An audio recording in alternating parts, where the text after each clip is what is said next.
Hi there, my name is Lindsay Aboud, and I am currently stuck in Uganda with my husband's and my two adopted children, Abel and Malika. My husband has been back in Canada for the better part of 2 years. We've been separated from him for most of that time. We've seen him for about 27 days this whole year. And he is back home working because we can't afford for me to be here because I can't work in Uganda. It's really hard to get jobs in Uganda. So he's back in Canada working 4 jobs to support both of us, and we very rarely ever see him. The reason that we're stuck here is quite simply because the Canadian federal government is just not processing papers that need to be processed. We were told before the adoptions even began that it would be a 6 to 8 month process to finalize citizenship after adoptions were finalized, and that for that interim that we were waiting, we could get a visitor's visa and the kids could go back to Canada on a visitor's visa. We've applied for a visitor visa. It was denied the first time. The government of Canada told us to apply again for a visitor's visa and to put it through Ottawa.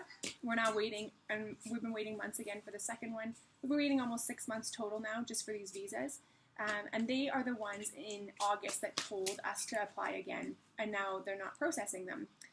The reasons we're being given are because they're in an embassy in Nairobi that is apparently just overloaded. Our MP literally just said it's because there's a lot of refugee applications coming in right now. And the other reason we're being told for citizenship's taking so long is because they have to back check everything to make sure the adoptions were legal, ethical, and there's no biological family. And we've been told it could take over 2 years now, is what they're saying, when all along, even if I called the consulate, the Canadian consulate in Kampala today, they would tell me 6 to 8 months for citizenship. But yet, Immigration Canada issued a statement to the press saying that it could take up to 2 years. So they're not even getting their information right. And so people are making decisions for their family based on information that Immigration Canada is given, and that information is often wrong, and then we're the ones that get punished for it. So the petition that we're launching is sort of fourfold. The first is we're asking that they issue some sort of travel permit before Christmas so our kids can go home. I've been separated from my husband long enough. I've been out of work. I have a doctorate degree in medical microbiology. I haven't been able to work in my field in over 2 years. I want to start working again and be a valued member of our country and of our society, and I can't do that when I'm stuck in Uganda. We want to be back with my husband. He's watched his kids grow up on a screen for 2 years. That's not good. And the last 6 months has been because Canada can't process the paperwork that they've told us they would process. So we want a visa of some sort issued so that we can go home for Christmas. The second thing we want is for the citizenship process to be expedited in some way. When you promise someone, and when every office is saying 6 to 8 months, and then suddenly now they're saying 2 years, we applied almost 6 months ago. So that means technically we should be able to get our citizenship within the next couple months. But immigration is now saying it could take 2 years. So it's sort of they're just gaining time by just changing their answer every few months so that they can pacify us. And that's just not acceptable. I'm sorry. If you give a timeline, 6 to 8 months, you can't more than double that, almost triple that in some cases, and expect families to be okay with that. They make decisions financially, and as a family, based on the information you give, you can't then change that and triple that time limit when it can be years now. You're stuck somewhere. And you weren't open about that in the beginning.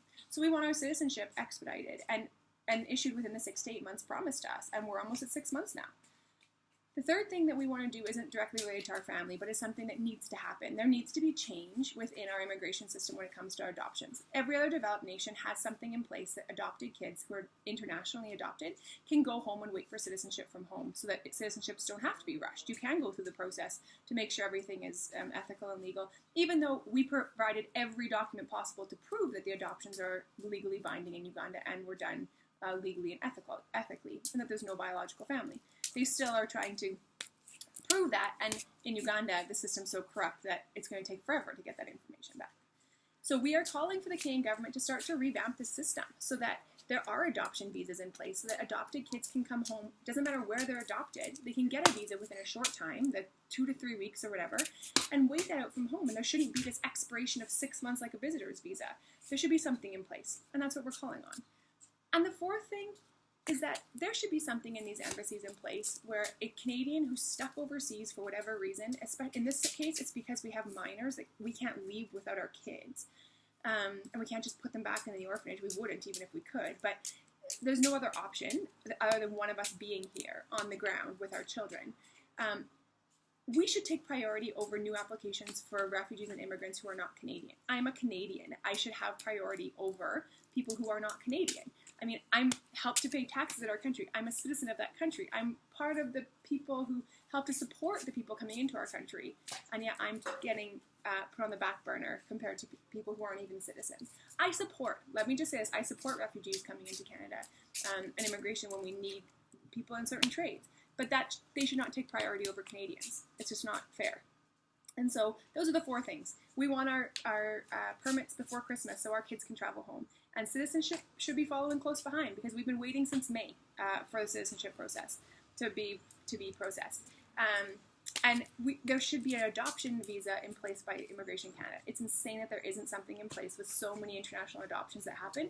And there are families literally stuck all over the world in situations like this because Canada is one of the only countries that doesn't have something in place to safeguard families from things like this happening. And the 4th thing is, we really think that something should be changing in these embassies. Either have a separate desk for Canadians that are overseas, or just that they get slotted above refugees and immigrants coming in from other countries that aren't even Canadian. I understand that my children aren't Canadian, but I am. And so I have 2 minors that are the children of 2 Canadians. They should take priority over immigrants and refugees coming that don't have any relation in Canada at all. So thank you for taking the time to watch this. Thank you for signing the petition, and thank you for your support. And I am praying that we get to celebrate Christmas this year in Canada because that's where we belong. We're Canadians, and we belong home in Canada with our family. Thank you so much.